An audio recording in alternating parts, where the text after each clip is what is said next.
नमस्कार, ताल ठोक के देख रहे हैं आप। मैं हूं आपके साथ रोहित सरदार। क्या बकरीद के मौके पर पाकिस्तान जानबूझकर कश्मीरियों को कुर्बानी का बकरा बना रहा है? बकरीद पर नवाज शरीफ ने अपने परिवार वालों के साथ मस्जिद में ईद की नमाज अदा की और नमाज के बाद बोले कि हम इस ईद को कश्मीरी जनता के बलिदान के नाम समर्पित करते हैं। हम ये पूछ रहे हैं कि कुर्बानी के इस त्योहार को नवाज शरीफ ने आतंकवाद की कुर्बानी देने के लिए क्यों नहीं चुन लिया? शरीफ ने पाकिस्तान की जमीन पर चल रहे दहशत के कारखानों को कुर्बानी के लिए क्यों नहीं चुन लिया? उन्होंने अपने देश में खुलेआम घूम रहे आतंकवादियों को कुर्बानी के लिए क्यों नहीं चुन लिया? ऐसा क्यों है कि पाकिस्तान के प्रधानमंत्री जानबूझकर कश्मीरियों को बलि का बकरा बनाने की कोशिश कर रहे हैं? कुछ ही दिन पहले जब पाकिस्तान अपनी आजादी की सालगिरह मना रहा था, तब भी पाकिस्तानी उच्चायुक्त अब्दुल बासित ने कहा था कि इस साल जश्न आजादी कश्मीर की आजादी के नाम समर्पित है। जाहिर है ये जुबान, ये मंशा और ये नापाक इरादे पाकिस्तान की हुकूमत के ही थे। हम ये सवाल उठा रहे हैं कि कभी बकरीद तो कभी अपनी आज़ादी के जश्न को कश्मीरियों से जोड़ने वाले पाकिस्तान को बलूचिस्तान क्यों नहीं दिखाई पड़ता? हमारे पास जो आंकड़े उनसे पता चलता है कि सिर्फ 45 दिन के भीतर नवाज शरीफ ने कश्मीर पर 5 बार गैर जिम्मेदाराना बयान दिया और ताज़ा बयान में उन्होंने साफ किया कि पाकिस्तान ऐसी हरकतों से बाज नहीं आएगा। आज इसलिए हम ये भी पूछेंगे कि कश्मीर पर शराफत से कब पेश आएंगे शरीफ साहब, और कब बकरीद के मौके पर कश्मीर मानिया की कुर्बानी देगा पाकिस्तान?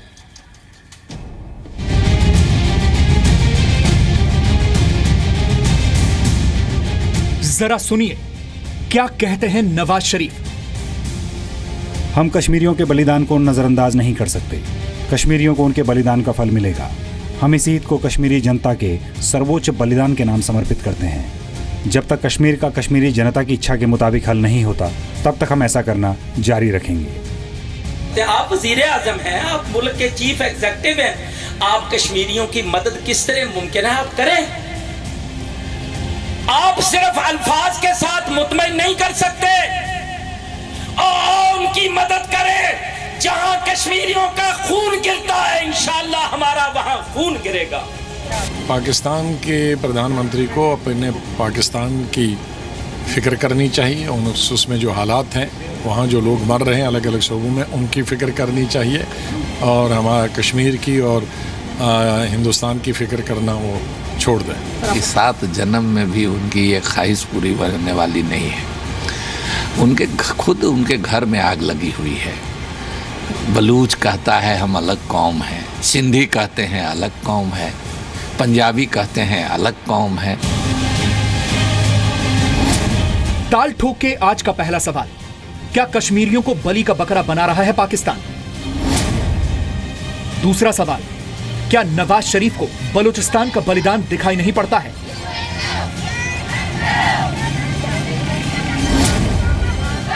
तीसरा सवाल, बकरीद पर आतंक और दहशत की कुर्बानी क्यों नहीं देता है पाकिस्तान?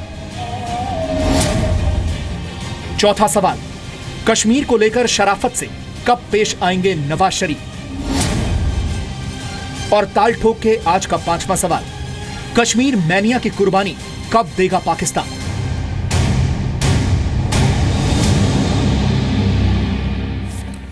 तो आपको बता दें, आज हमारे साथ बात करने के लिए मीम अफजल हैं। वो कांग्रेस पार्टी के प्रवक्ता हैं। खास तौर पे कश्मीर और पाकिस्तान से जुड़े मामलों पर पक्ष रखने के लिए आप उनको देखते हैं अक्सर ताल ठोक के कार्यक्रम में। स्वागत है मीम अफजल आपका। संबित पात्रा हमारे साथ हैं, वो बीजेपी के प्रवक्ता हैं। उनको भी अक्सर आप ताल ठोक के में देखते हैं। ब्रिगेडियर रिटायर्ड बीडी मिश्रा साहब हमारे साथ हैं, वो रक्षा विशेषज्ञ हैं। स्वागत है बीडी मिश्रा साहब आपका। लाहौर पाकिस्तान से स्काइप के जरिए पत्रकार मेहर तारड़ हमारे साथ इस वक्त मौजूद हैं और हम्माल हैदर हमारे साथ हैं लंदन से, वो भी स्काइप के जरिए हैं। वो हैं प्रवक्ता बलोच नेशनल मूवमेंट के। आप हम्माल हैदर, मैं सबसे पहले आप ही से पूछना चाहता हूं, आए दिन जब पाकिस्तान के प्रधानमंत्री कश्मीर को लेके, कश्मीरियों को लेके ऐसी बड़ी बड़ी बातें करने की कोशिश करते हैं, आप लोगों को कैसा लगता है जो दुनिया भर से उनके कान तक अपनी आवाज पहुंचाने की कोशिश कर रहे हैं और वो हर बार ऐसे बिहेव करते हैं जैसे ना उनको कुछ दिखाई देता ना कुछ सुनाई देता? जी देखें, पाकिस्तान कश्मीर में हुकूक की बात करता है, वहाँ के लोगों की राइट्स की बात करता है, लेकिन पाकिस्तान की जो फ़ौज है, पाकिस्तान की जो पार्लियामेंट है और उसके जो वज़ीर आज़म है, बलूचिस्तान के अंदर ज़्यादती को जानबूझकर छुपाने की कोशिश कर रहे हैं। बलूचिस्तान में हालत कश्मीर और फ़लस्तीन से कहीं ज़्यादा बदतर हैं। वहाँ के लोगों को रोज़ाना की बुनियाद पर अगवा किया जाता है, मारा जाता है। उन्होंने ख़ुद एक्सेप्ट किया है पिछले महीने कि उन्होंने 13,000 से ज़्यादा लोगों को सिर्फ 1 साल के अंदर उठा के गायब किया है। तो मतलब यह है कि वो हुकूमती सतह पर आलमी कवानीन को ख़ुद जो है वायलेट करके लोगों को उठाते हैं और फिर एक्सेप्ट भी, एक्नॉलेज भी करते हैं कि वो लोगों को उठा के गायब कर देते हैं।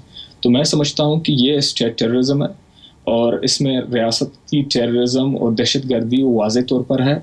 और मैं आपको बताऊँ कि कल के दिन जो है हमारे ख़वातीन को पहले अगवा किया गया, जब रिएक्शन हुई तो उनको छोड़ दिया गया।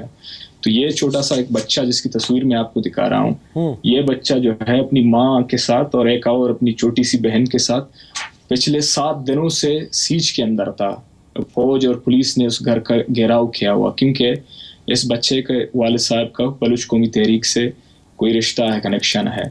तो उसको दबाने के लिए मासूम बच्चों को और उन मासूम माओं को, हमारी औरतों को वो घेरे में लेते हैं और इंसानी हुकूक की धज्जियाँ उड़ाते हैं। तो मसला यह है कि बलूचिस्तान चूँकि वहाँ मीडिया नहीं है, मीडिया ब्लैकआउट है, वहाँ जो है आलमी इदारों को जाके ऑब्जर्व करने के लिए इजाज़त नहीं दिया जाता, तो दुनिया को पता नहीं। लेकिन मैं आपको बताऊँ कि पाकिस्तान जो है बलूचिस्तान के अंदर बहुत ज़्यादा ज़्यादती कर रही है और वो जो है मैं कहता हूँ कि verse then Palestine and Kashmir. जो कश्मीर में जो ड्रामा रचा रहे हैं कि भाई हम कर रहे हैं, जो हमदर्दी दिखाने की कोशिश कर रहे हैं, वो तो सिर्फ अपनी जो है टेररिज्म को छुपाने के लिए कर रहे हैं कि देखें हम भी इंसानी हुकूक की कदर करते हैं। मेहर तारण, पाकिस्तान के प्रधानमंत्री को कोई समझाता नहीं ये बात कि आप पहले घर का अपना छुपा लीजिए, धो लीजिए, उसके बाद कहीं और बात कीजिए। ईद मुबारक टू ऑल ऑफ यू। सबसे पहले तो आपको भी, आप और आपके पैनलिस्ट और आपकी audience, everybody needs to understand I don't represent Pakistan government. So मुझे पाकिस्तान गवर्नमेंट का स्पोक्स पर्सन समझ के किसी किस्म की ना प्लीज़ मेरे ऊपर चीखिएगा और ना मेरे ऊपर इंसल्टिंग चीजें फेंकिएगा जो आप लोगों के पैनल्स पे नॉर्मली होता है पाकिस्तान में। मैं आपको एक चीज पहले क्लियर कर देता हूं। Understand that I am here as a journalist and I am here as a concern citizen of Pakistan. मैं एक बात मैं आपको बता रहा हूं, इससे पहले कि आप अपनी बात रखें, मैं और हमारे सारे पैनलिस्ट और हमारे सारे दर्शक इस बात को बखूबी जानते हैं कि आप पाकिस्तान की एक आज़ाद आवाज़ हैं और सेंसिबल बात करें, इसीलिए हमने आपको बुलाया, चीखना चिल्लाना ना हो, इसीलिए हमने आपको बुलाया। Thank you. लोग आप लोग जो, एक तो ये कि बलूचिस्तान और कश्मीर के बारे में मैंने बहुत दफ़ा इकट्ठी बात की and I have got a lot of criticism from both sides, even from Kashmiris, कि आप इन दोनों चीज़ों को इक्वेट क्यों करते हैं। हैविंग सेड दैट, पाकिस्तान में, बलूचिस्तान में हमेशा से जो कुछ हो रहा है, उनकी भी उसी तरह की फ्रीडम मूवमेंट है जो कि जो एक सर्टन हद तक कश्मीर में हमेशा से चलती आ रही है। उसको पाकिस्तान गवर्नमेंट ने किस तरह हैंडल किया है, it is not a secret, और उसके बारे में हम सारे बोलते हैं, लिखते हैं और हमेशा उसके बारे में उसको कंडेम करेंगे, क्योंकि कोई सही बात करता है या गलत करता है, पाकिस्तान का झंडे को डेनिग्रेट करता है या वहाँ पे किसी पाकिस्तानी फौजी पे हमला करता है या किसी भी ऐसी चीज़ को अटैक करता है, so that it affects the state of Pakistan, thinking कि वो पाकिस्तानी नहीं है। ऑफ कोर्स उसको हैंडल करने का आई डोंट थिंक वायलेंस तरीका है, ना पाकिस्तान में ना किसी और जगह पे। This is what I believe as a citizen of Pakistan. I believe कि Balochistan has always been handled very badly, और उस सारी बैड हैंडलिंग के साथ Balochistan has always remained an impoverished province, which is a very very sad thing, and we write about it all the time. As a citizen of Pakistan, I can't do more than what I do, और इससे ज़्यादा मेरी capacity नहीं है करने की। मैं लिख सकती हूँ, मैं लिखती हूँ। As far as Kashmir is concerned, आप लोग इसको पता नहीं इतना सीरियसली क्यों ले रहे हैं इस बात को, क्योंकि Pakistan has always shown some kind of solidarity vis-a-vis Kashmir. This is the only way you should look at it. Pakistan और इंडिया ने कभी भी ये नहीं कहा कि पाकिस्तान के साथ कश्मीर को कभी ना कभी डिस्कस नहीं करेंगे या इस मसले का हल नहीं निकालेंगे। मुशर्रफ के ज़माने से, वाजपेयी साहब के ज़माने से, इवन अभी भी सुषमा स्वराज साहिबा सब ने यही कहा है कि हम डायलॉग करेंगे, टेररिज्म के बारे में बात करेंगे, then will talk about all the other outstanding issues and Kashmir is one of those outstanding issues. तो I would say to you as a well wisher of India कि इस बात को इतना सीरियसली लेने की ज़रूरत नहीं है। Pakistan shows solidarity and as long as it's simply diplomatic solidarity, I don't think there is any harm in that. Pakistan को किसी भी आर्म्ड स्ट्रगल का कश्मीर में कभी भी साथ नहीं देना चाहिए। This is what I say categorically, this is what I say through my newspaper, this is what I am saying to you on your television, this is what I would say to any Pakistani politician I would ever meet, and that's it. लेकिन एक बात है ना, meme Afzal साहब वो कह रहे हैं कि पाकिस्तान कश्मीरियों के साथ हमेशा सॉलिडेरिटी दिखाता है। वो इस बात की भी तस्दीक कर रही है कि हिंदुस्तान ने हमेशा कहा कि हम कश्मीर पे बात करने को तैयार हैं, बात करना चाहते हैं, डायलॉग होना चाहिए। लेकिन डायलॉग और बंदूक, बातचीत और बंदूक साथ साथ कैसे चलेगी? और दूसरी बात, ये किस तरह की सॉलिडेरिटी है कि आप कश्मीरियों को बकरीद पे बलि का बकरा बता देते हैं? ये सॉलिडेरिटी है क्या, या मजाक उड़ा रहे हैं आप उनका? देखिए, मैं महर तरार से नहीं कह रहा हूँ। जाहिर है को आपने खुद कहा कि वो एक आज़ाद आवाज़ है, हम लोग उनको बहुत ही रेस्पेक्ट की नज़र से देखते हैं। उनके अपने व्यूज़ हैं, वो पाकिस्तान की सरकार से भी लड़ने का काम करती हैं, लिखती हैं बहुत अच्छा। तो इसलिए मैं उनसे नहीं कह रहा हूँ। चूँकि आपने डिस्कशन रखा है तो मेरा उसमें सीधा सीधा व्यू है कि कश्मीर के ताल्लुक़ से आज जो वज़ीर आज़म पाकिस्तान ने कहा है, मेरे ख़्याल में वो बिल्कुल गैर मुनासिब है। इससे पहले 14 अगस्त को उनके फॉरेन मिनिस्टर यानी एडवाइज़र जो हैं, उन्होंने भी ये बात कही थी कि अपनी आज़ादी का आज का दिन जो है वो कश्मीर के नाम करते हैं। मेरा ख्याल ये है कि अपने दिनों को कश्मीर के नाम करने की बजाय अगर वो पीए को कश्मीर को हमारे नाम कर दें तो ज़्यादा अच्छा है। इससे सारा मसला ही ख़त्म हो जाएगा। और हम लोग जो चाहते हैं और जो कहते हैं, मेरा ख्याल है उस पर मुझे कोई एतराज़ नहीं। बात सही कह रही है महर तरार कि हमने हमेशा कहा है कश्मीर पर। सुषमा जी ने बहुत पहले ये बात कही थी कि हम लोग कश्मीर पर बात ज़रूर करेंगे, लेकिन पहले टेररिज्म पर बात करेंगे। तो आप टेररिज्म पर बात करते ही नहीं हैं तो कश्मीर का तो मामला आता ही नहीं है। इसीलिए इसमें देर भी हो रही है। और उसके साथ साथ जो आपका एक रवैया है, जारहाना रवैया, इसे उर्दू में जारहाना रवैया कहते हैं जिसको, उससे जाहिर है कि माहौल ख़राब हो रहा है, कोई अच्छा नहीं बन रहा है माहौल। हमारी तरफ से प्रधानमंत्री ने बहुत कोशिश की। प्रधानमंत्री नवाज शरीफ साहब को अपनी सेरेमनी में बुलाया जब वो ओथ ले रहे थे। उसके बाद उन्होंने और भी कुछ जेस्चर दिखाया, यहाँ तक के बहुत ज़्यादा उनका क्रिटिसिज्म हमने किया है। इसी चैनल पर बैठ के हमने उनको बहुत क्रिटिसाइज़ किया है कि वो लाहौर चले गए बगैर किसी प्रोग्राम के। लेकिन उन्होंने ये जेस्चर दिया था तो पाकिस्तान को एक पॉजिटिव रवैया उसके लिए अपनाना चाहिए था। लेकिन उसके फ़ौरन बाद पठानकोट हो जाता है। उसके फ़ौरन जब भी कोई हमारे प्राइम मिनिस्टर किसी भी तरह से कोई ऐसा जेस्चर शो करते हैं तो वहाँ से कोई ना कोई ऐसा वाक़या पेश आता है जिसके नतीजे में जो कुछ किया होता है उस पर पानी फिर जाता है। मैं समझता हूँ कि पाकिस्तान को अब समझना चाहिए। दूसरी बात ये, आप सॉलिडेरिटी की बात कर रहे हैं कश्मीर की, मुझे बहुत खुशी है आपको सॉलिडेरिटी करनी है, लेकिन बेहतर ये होगा कि आप महाजरीन के साथ सॉलिडेरिटी करें। आज 70 साल के बाद भी जो लोग यहाँ से गए थे, कराची के अंदर रहते हैं, हैदराबाद के अंदर रहते हैं, दूसरे कुछ इलाकों में रहते हैं, वो आज तक महाजिर कहलाते हैं। उन्हें तो पाकिस्तानी हो जाना चाहिए था, लेकिन वो आज तक पाकिस्तानी नहीं हुए। पाकिस्तान के उन इलाकों से जो हमारे भाई वहाँ से यहाँ आए थे हिंदुस्तान, उनको हमने सुना है अपने बचपन में उनको शरणार्थी कहा जाता था। आज हमें ढूंढने से कोई दिल्ली के अंदर या हिंदुस्तान के अंदर कोई शरणार्थी नहीं मिलता, वो सारे हिंदुस्तानी हो गए। तो आपके सिस्टम में ऐसी क्या कमी है कि जो लोग अपना सब कुछ लुटा करके आपके यहाँ चले गए, पाकिस्तान को उन्होंने अपना मुकद्दर मान लिया, वो अभी तक पाकिस्तानी नहीं हुए। आप तो ओरिजिनल पाकिस्तानी थे। जो ओरिजिनल पाकिस्तानी थे उन्होंने इन लोगों को क्यों अब तक पाकिस्तानी नहीं बनाया? जिन्होंने अपनी कुर्बानियाँ दी, अपने फैमिलियाँ खोई, जिनके लोग मारे गए, और ऐसे ही उधर से जो लोग आए थे उनके भी लोग मारे गए, उन्होंने भी बेचारों ने कुर्बानियां दी। लेकिन हमने उनको गले से लगाया, उनको पूरी मराद दी, उनको पूरा हिस्सा दिया, और आज वो हिंदुस्तान में एक आज़ाद और एक बराबर के शहरी की हैसियत से रह रहे हैं। तो मैं ये कहना चाहता हूँ कि पाकिस्तान को जो दिलचस्पी सॉलिडेरिटी कश्मीर के साथ दिखानी है वो वहाँ भी दिखाएं, बलूचिस्तान में भी दिखाएं। अब बलूचिस्तान से जिस किस्म की रिपोर्ट आ रही है, पाकिस्तान को यकीनन तकलीफ है कि हमारे प्राइम मिनिस्टर ने बलूचिस्तान का नाम ले दिया। दिया, तकलीफ होनी भी चाहिए और ऐसे मामलात में होती है, डिप्लोमेसी का तकाजा है। लेकिन कभी ना कभी तो आपको गिरबान में डाल करके मुंह देखना चाहिए कि पाकिस्तान में हो क्या रहा है और ये पाकिस्तान किस लिए बना था, इस्लाम के नाम पर बना था।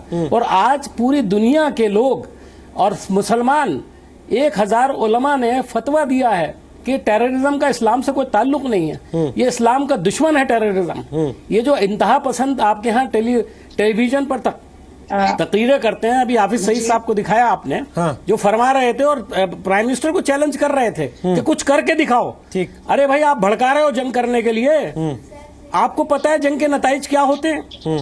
मैं तो समझता हूँ तरार साहिबा अच्छी तरह जानती हैं, जाहिर है वो जंग के खिलाफ है, हम भी यहाँ जंग के खिलाफ हैं। हम नहीं चाहते कि किसी भी तरह से हिंदुस्तान और पाकिस्तान के दरमियान में जंग हो, लेकिन जिस तरह के प्रोवोकेटिव बयानात ये हाफिज सईद साहब और उनके जो कबील के लोग हैं जिस तरह से वो दे रहे हैं, उसका नतीजा क्या होने वाला है। आप लोग खुद उनके हाथों में यरगमाल बने हुए हैं, आपकी सरकार। ऐसा लगता है कि हाफिज सईद और इस तरह के लोग जो हैं उन्होंने पूरी पाकिस्तान की सरकार को यरगमाल बना रखा। ठीक। यरगमाल का मतलब है कैप्टिव। और आपने कैप्टिव बना करके, और उनको आपने पूरी आजादी दे रखी है। उनके साथ 200-300 लोग सिक्योरिटी लेकर के घूमते हैं। अरे आम लोगों में जाइए, हम देखें तुम्हें कितनी सिक्योरिटी है। पाकिस्तान के लोग नहीं चाहते हिंदुस्तान के साथ जंग, और हिंदुस्तान के लोग भी पाकिस्तान से जंग नहीं चाहते। मेहर आपकी बात का जवाब देना चाहती है। मेहर आप दीजिए, फिर मैं संबित पात्रा आपके पास आ रहा हूँ और मिश्रा जी के पास। बोलिए मेहर। हाँ, जस्ट एक छोटी सी बात, ये महाजिर्स के बारे में जो कह रहे हैं, you need to understand that they are the ones जो इस टैग को छोड़ने के लिए तैयार नहीं है। हम इसमें भी बहुत ज़्यादा बोल चुके हैं। महाजिर कौमी मूवमेंट जो सबसे बड़ी उनकी पार्टी है, वो 1980 से जब से वो आए हैं एग्जिस्टेंस में, they always been in power in Karachi and Hyderabad. इस वक्त भी कराची में इतने ज़्यादा बुरे हालात होने के बावजूद MQM जो कराची के मेयर हैं वो भी MQM के हैं। जिस तरह बलूचिस्तान की आप बात करते हो, ये जो सारे ट्राइब्स जिनका कोई ना कोई एग्जाइल में है, who are fighting for independence from Pakistan, उनके कोई ना कोई फैमिली मेंबर प्रीवियस या प्रेजेंट गवर्नमेंट में प्रोविंशियल या फेडरल गवर्नमेंट का हिस्सा रहे हैं, starting from Nawab Akbar Bugti. So it's kind of ये इनकरेक्ट है सर टू से कि इनको हमेशा से साइडलाइन किया गया। महाजिर्स के साथ ऑफ कोर्स आपको पता है डिस्क्रिमिनेशन हमारी पता नहीं सब कॉन्टिनेंट की मिट्टी में हम लोगों के अंदर है। We are mean to certain people, और बिल्कुल नहीं होना चाहिए। मैं उसको बिल्कुल नहीं कह रही कि कोई किसी के साथ ज्यादती नहीं हुई, लेकिन महाजिर टैग उन्होंने खुद अपनी मर्जी से अपने साथ लगाया। Nobody has given it to them. कि आप ये हम तो बहुत ज्यादा लिख भी चुके हैं, मैंने तो एडिटोरियल्स लिखे इस टॉपिक पे। तो हटा चुके बहुत अरसा पहले महाजर को उन्होंने मुत्तहिदा कर दिया आप लोगों के एतराज की वजह से। अब वो मुत्तहिदा कौमी मूवमेंट है, महाजर कौमी मूवमेंट नहीं है। सर सवाल आज का पता है कि किन्होंने ऑर्गेनाइजेशन बनवाई थी? सवाल आज का ये है, सवाल आज का मिलिट्री डिक्टेटर थे। मेहर और नीम साहब, सवाल आज का ये है, मैं संबित पात्रा को ला रहा हूँ डिस्कशन में। उन्होंने कभी अलहदा महाजिरिस्तान बनाने की बात नहीं की है। ठीक है सर, ठीक है। वो लोग पाकिस्तान के साथ रहना चाहते हैं, लेकिन इंसाफ चाहते हैं। हाँ, लेकिन जो लोग पाकिस्तान के साथ भी नहीं रहना चाहते, संबित पात्रा, जो लोग पाकिस्तान के साथ भी नहीं रहना चाहते, उन लोगों के साथ पाकिस्तान क्या कर रहा है और उस पर पर्दा डालने के लिए बार बार जो कश्मीर का नारा लगाता है, उसका कोई इलाज तो होगा संबित पात्रा?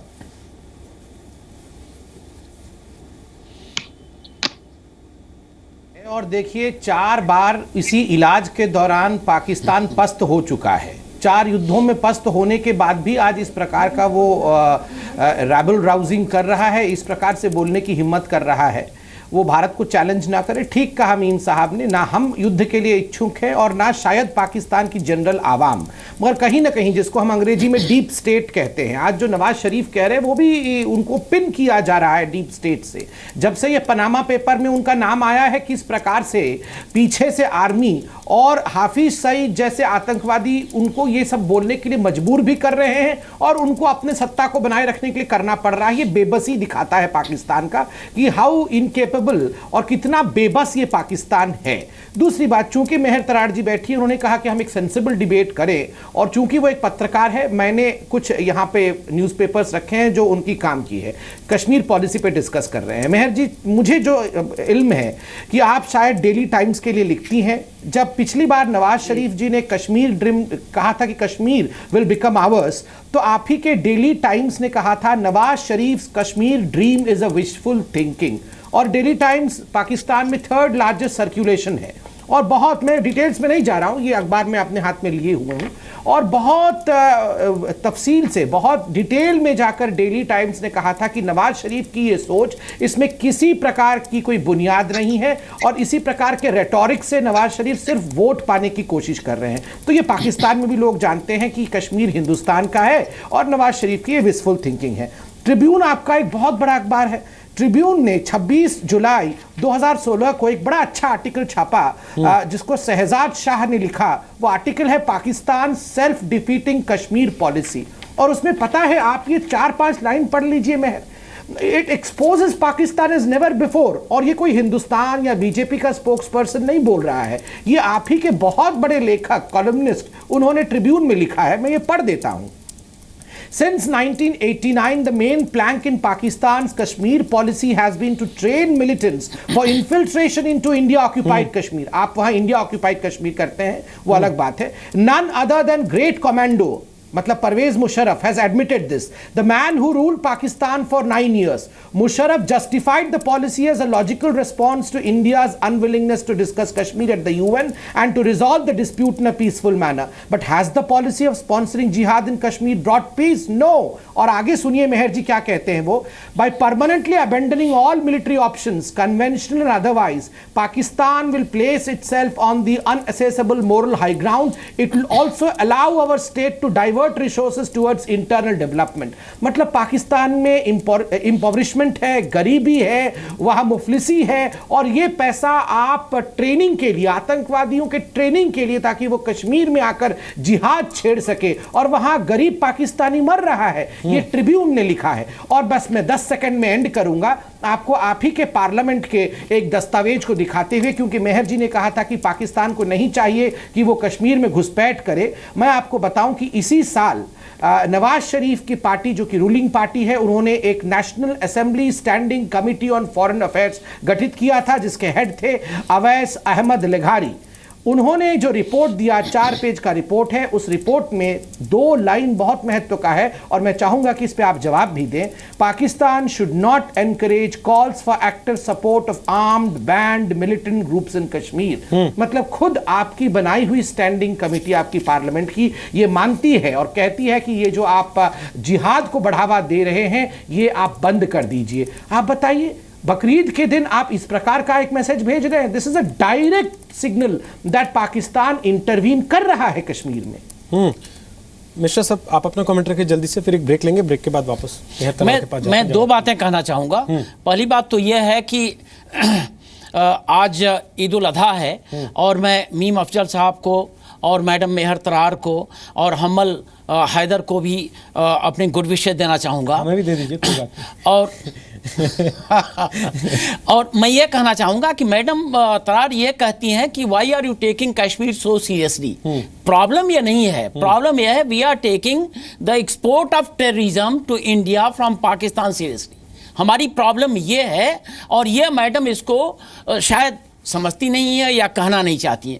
और दूसरा यह है कि जो इनके यहाँ आर्मी का एक माहौल है, वो समझ में नहीं आता है कि इनके यहाँ डेमोक्रेसी, आर्मी और आतंकवादी ये किस तरीके से काम करते हैं।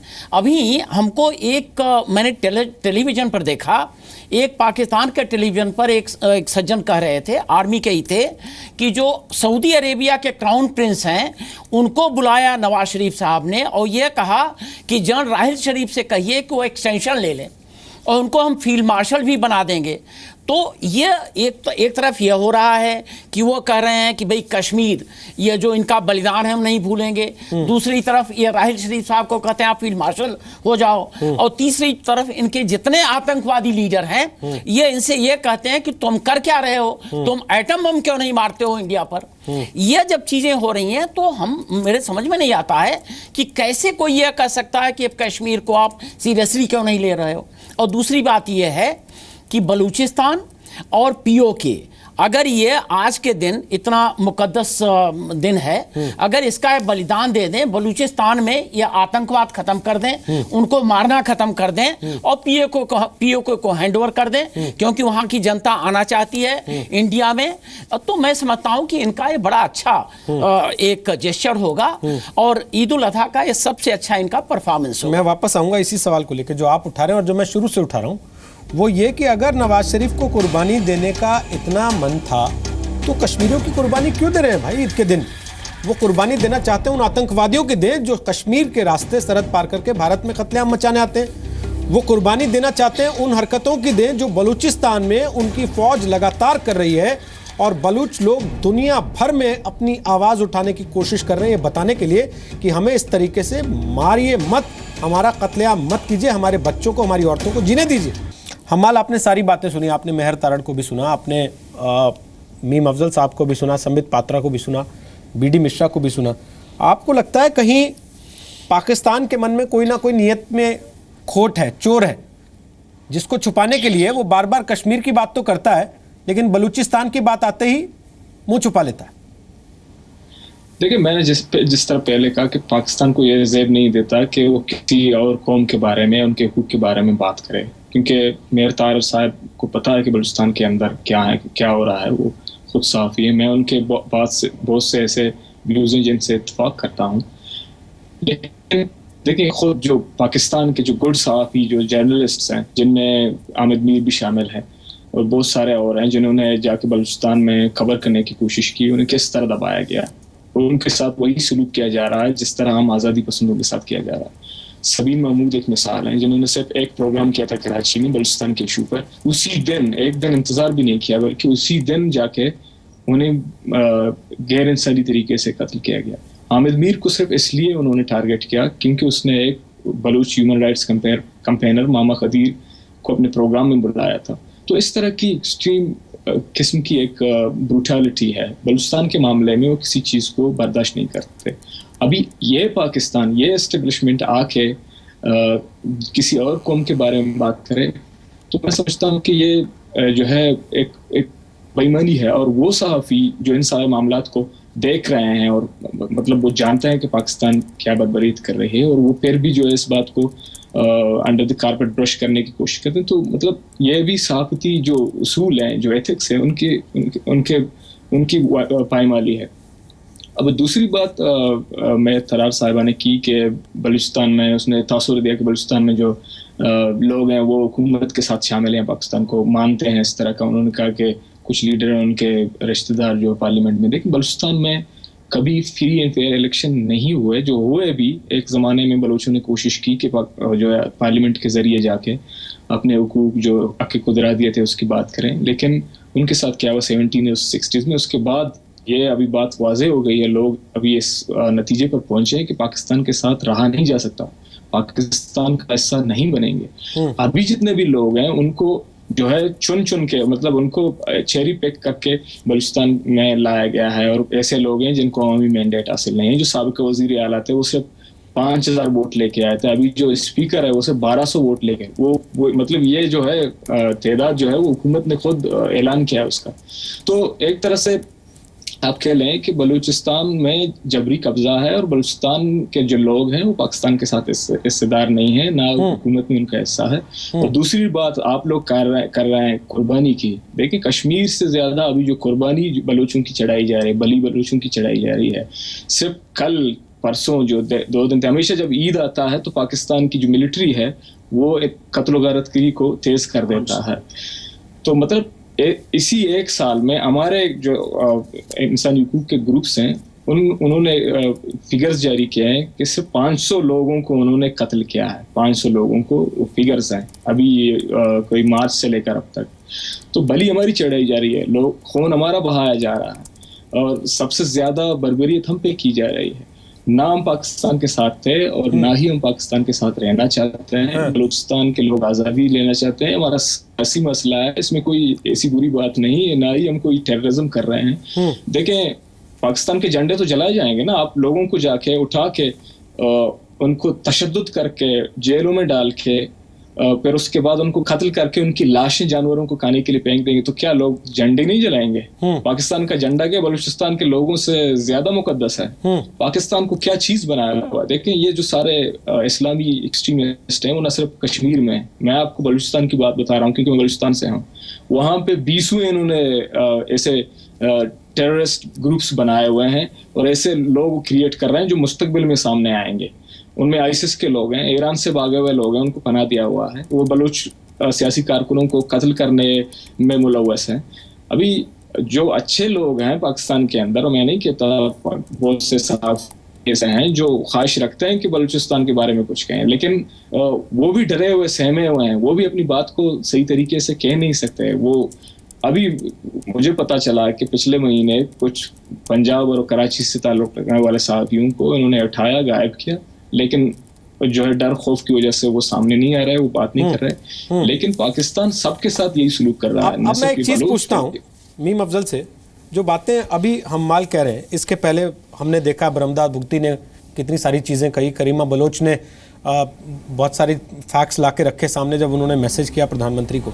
मीम अफजल, जब सीरिया में कोई बच्चा मरता है, दुनिया भर में उसके फ़ोटो चलते हैं, दुनिया भर को ये बताया जाता है देखिए कैसे आतंक से पीड़ित हो गए हैं, बच्चों को भी मार दिया जा रहा है। यहाँ हर रोज़ बच्चे मर रहे हैं, ना इनकी कहीं फ़ोटो छपती है, ना इनकी तकलीफ़ के बारे में कोई बात करता है, ना ही कोई मीडिया वहाँ झांकने की कोशिश करता है। भाई इतना अलगाव क्यों है वहां के आतंकवाद से जो पाकिस्तान फैला रहा है बलूचिस्तान के अंदर? ये आपका कहना बिल्कुल सही है, इसकी भी उतनी ही पब्लिसिटी होनी चाहिए जो ISIS के लोगों की ताल्लुक से होती है। मेरे हिसाब से मैं आज नवाज शरीफ साहब के बयान तक अपने आप को महदूद रखूँगा। उन्होंने कहा है कि हमने कश्मीर के नाम आज की जो ईद उल अज़हा है उसकी कुर्बानी को हमने उनके नाम कर दिया है। अभी टाइम बाकी है कुर्बानी में, परसों 4 बजे तक ये त्यौहार चलेगा और कुर्बानी की जा सकती है। मैं आपके टेलीविज़न के ज़रिए और मेहर जी के ज़रिए से ये अपील करूँगा कि नवाज शरीफ साहब को परसों 4 बजे से पहले ये ऐलान करना चाहिए कि इस ईद के मौके पर हम आतंकवाद यानी दहशतगर्दी को कुर्बान करेंगे, और हमारे यहाँ से कोई दहशतगर्दी नहीं होगी, न बलूचिस्तान में, न कश्मीर की तरफ, न कहीं और उसके बाद वो देखेंगे कि माहौल कितनी तेज़ी से बदलता है। मैं पाकिस्तान का दुश्मन नहीं हूँ, भारत का कोई भी लोग पाकिस्तान के दुश्मन नहीं है। ये दुश्मनी का माहौल जब पैदा होता है जब बेगुनाह मारे जाते हैं और लोग देखते हैं। आज बलूचिस्तान में जिस तरह की आवाज़ें आ रही हैं, मैं एक सहाफ़ी हूँ और बाद में मैं पॉलिटिक्स में आया, एक डिप्लोमेट भी रहा। मैंने बलूचिस्तान के बारे में, माफ़ कीजिएगा, मैं अपनी कमी का एहसास करते हुए कह रहा हूँ कि इतना वहाँ कुछ हो रहा है, इसका अंदाज़ा हमको पिछले 2-3 महीने के अंदर ही हुआ है, इससे पहले नहीं हुआ। इसलिए कि बलूचिस्तान से कभी इस तरह से लोग, प्रवक्ता या उस तरह के लोग कभी टीवी चैनल्स पर आकर नहीं बताते थे कि क्या है, मौका भी नहीं मिला। हमने भी इस चीज़ को किसी हद तक आपका इंटरनल मामला समझते हुए कभी इस मामले को उठाया नहीं और इतनी गहराई के साथ कभी देखा नहीं। आज ये सब चीज़ें जो आ रही हैं तो आपको एहसास होना चाहिए, पाकिस्तान को ख़ास तौर पे एहसास होना चाहिए। आज उनको जितनी तकलीफ़ बलूचिस्तान के मसला उठाने से भारत के ख़िलाफ़ हो रही है, ये तकलीफ़ तो हमको बहुत अरसे से है, पिछले 70 साल से, जब आप कश्मीर की बात करते हो। मैं तो आज ये भी कहूँगा, जैसे पहले भी कहा, कि अगर आपको अपने अच्छे दिनों को किसी के नाम ही करना है तो PAO को कश्मीर के नाम कर दें, भारत के नाम कर दें, मसला ख़त्म। अगर आप दोस्ताना ताल्लुकात को आगे बढ़ाएंगे तो हथियार भी नहीं ख़रीदने पड़ेंगे। आप करोड़ों रुपया जो स्कूलों पर खर्च होना चाहिए, अरबों रुपया जो हमारे बच्चों की तालीम और सेहत पर खर्च होना चाहिए, वो हम एक दूसरे से जंग करने के लिए खर्च करते हैं और हथियार ख़रीदते हैं, उसके बाद जदीद हथियार ख़रीदते हैं। अब तो हम दोनों न्यूक्लियर पावर हो गए, तो फिर डर किस बात का है? बंद करिए इस झगड़े को, ठीक है, और आराम के साथ रहिए ताकि आपके लोग भी तरक्की करें। हम तो आपकी दुआ से काफी तरक्की कर रहे हैं और हम और तरक्की करना चाहते हैं। हम ये चाहते हैं कि आप भी तरक्की करें। ठीक बात है सर। ईद का दिन है, आई शुड मैं स्काइप से हट जाऊं, अपने घर वालों के साथ टाइम स्पेंड। मेहर आप ही के पास आ रहा हूँ, आप ही के पास आ रहा हूँ, आप ही के पास आ रहा हूँ। अगर आप पक्ष रखना चाहती हैं अपनी तरफ से, अपने देश की तरफ से। आप लोग कुछ भी कहते हैं, सवाल ये है, बहुत सारे लोग हैं। एक सेकंड, मुझे बात सिर्फ पहले, मुझे आपके सवाल से पहले मैं आपको एक बात कहना चाहती हूँ कि पाकिस्तान में बहुत सारे लोग हैं जिन्होंने हमेशा, पाकिस्तान के लोगों ने कश्मीर में कुछ किया, ओपनली किया, जो सो कॉल्ड जिहाद था उसमें हिस्सा लिया। नेवर थॉट कि वो कोई इंडिया के बेगुनाह लोगों को जाके मार रहे हैं या टेररिज्म कर रहे हैं। दे एक्चुअली थॉट कि वो बड़ा अच्छा काम कर रहे हैं, जिसकी पाकिस्तान बड़ी प्राइस पे की है। पाकिस्तान की हर जनरेशन, माय फादर्स जनरेशन, मेरे से जो छोटे लोग हैं, जो छोटों को तो पता ही नहीं, my son wouldn't even know, 16 साल के बच्चे को पता ही नहीं है कि कश्मीर के साथ पाकिस्तान का इश्यू क्या है। तो हमने तो हमेशा, हम लोग हमारे जो my father was in civil service, वो कहते हैं कि पाकिस्तान को इस आर्म स्ट्रगल में कभी भी नहीं था पड़ना चाहिए, बिकॉज आप किसी और मुल्क में जाके so called let's just say कि बड़ा अच्छा काम कर रहे थे, वो इन्होंने उसको they made a mess of everything. I actually seriously believe that as a Pakistani, Pakistan का जो भी स्टांस था, सही था, गलत था, लीगल था, इलीगल था, यूएन रेजोल्यूशंस के अगेंस्ट था, फेवर में था, जो भी था, as a Pakistani and as millions of Pakistanis would say कि पाकिस्तान को सिर्फ और सिर्फ पीसफुल इंटरफेरेंस या इंटरवेंशन रखनी चाहिए थी इस इशू के बीच में। हैविंग सेड दैट, जहाँ तक बलूचिस्तान का सवाल है, मैं बिल्कुल मानती हूँ, यस हमारे पास बहुत कम इंफॉर्मेशन है बलूचिस्तान के बारे में टुडे, लेकिन आजकल की दुनिया 2016 में फ़ोन्स हैं, इंटरनेट है, दूसरे फ़ोन्स हैं, लोगों के पास इतने ज़्यादा ज़रिए हैं अपनी इंफॉर्मेशन पहुंचाने के कि जो बात हमारे तक पहुंचती है हम उसको किसी ना किसी तरह हाईलाइट करने की कोशिश करते हैं। अभी भी हर दूसरे तीसरे दिन बलूचिस्तान के बारे में लिखते हैं, हम यही कर सकते हैं। लेकिन ये कहना कि वहाँ पे कभी भी ये जो एंटी नेशनल्स हैं या जो भी हम उनको कहते हैं, सेपरेटिस्ट हैं, सेसेशनिस्ट हैं, उन्होंने कभी किसी भरी हुई बसों में बेगुनाह लोगों को नहीं मारा, उन्होंने बिल्डिंग्स को नहीं उड़ाया, तो that would be completely untrue. अपने आप को, अपनी गलतियों को दोनों तरफ से मानना चाहिए। एक ऐसे बलोच से मैं कुछ दिन पहले बात कर रही थी जो एंटी इस्टेब्लिशमेंट है, मैं उनसे औरतों के बारे में पूछ रही थी। मैंने सुना है कि वहाँ पे बहुत ज्यादा औरतें रेप हुई हैं, तो इसमें कितनी सच्चाई है? तो उन्होंने कहा कि इसमें सच्चाई है, मैं आपके टीवी पे बोल रही हूँ। उन्होंने कहा इनके रेप होने के बाद, क्योंकि वो उनकी आवाज बंद कराना चाहते थे, तो उनकी औरतों को भी के साथ भी बहुत ज्यादती हुई। बट ही सेड, मैंने कहा कि दूसरी साइड ने जब हथियार उठा लिए, जब वायलेंस शुरू हो जाता है, तो then you lose your moral high ground.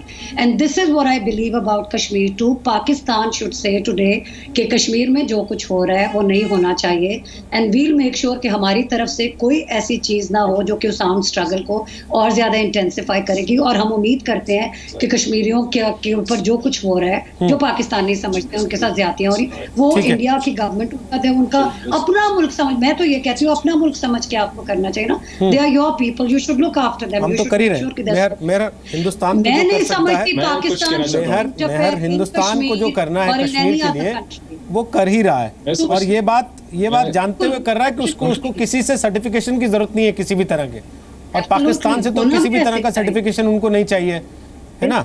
बाकी बात जहां तक आपने कही है उससे हम पूरी तरह से सहमत हैं कि दोनों को अपने अपने हालात पे देखना चाहिए, ध्यान देना चाहिए। आप चाहें तो अपने परिवार के साथ समय बिता सकती हैं, क्योंकि मैं लास्ट 2 ही कमेंट दे पाऊंगा, एक बीडी मिश्रा साहब से और एक संबित पात्रा से।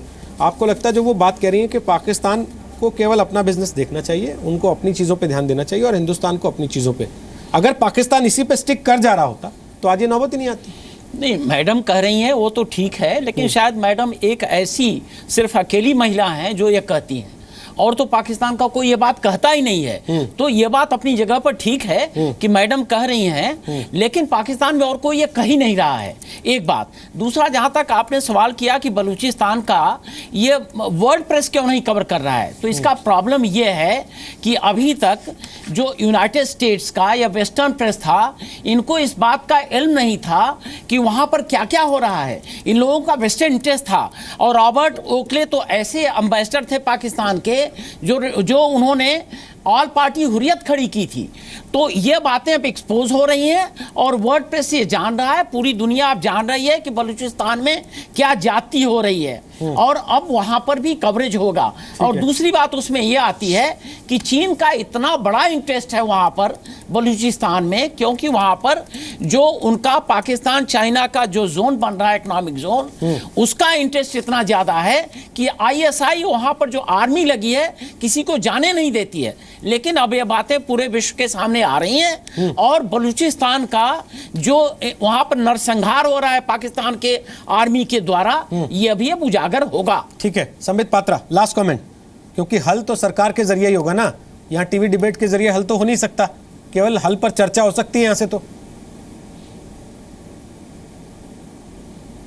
ठीक बोल रहे हैं आप। और इस बात पे देखिए, मैं मीम अफजल जी के ही सेंटेंस से 2 लाइन ले लूँगा। मीम अफजल जी ने बिल्कुल सही कहा कि इतने वर्षों के उनके तजुर्बे के बावजूद, जबकि वो डिप्लोमेट भी थे, उनकी सरकार भी रही, हमारी सरकार रही, मगर फिर भी बलूचिस्तान कभी भी centre of the table discussion नहीं बना।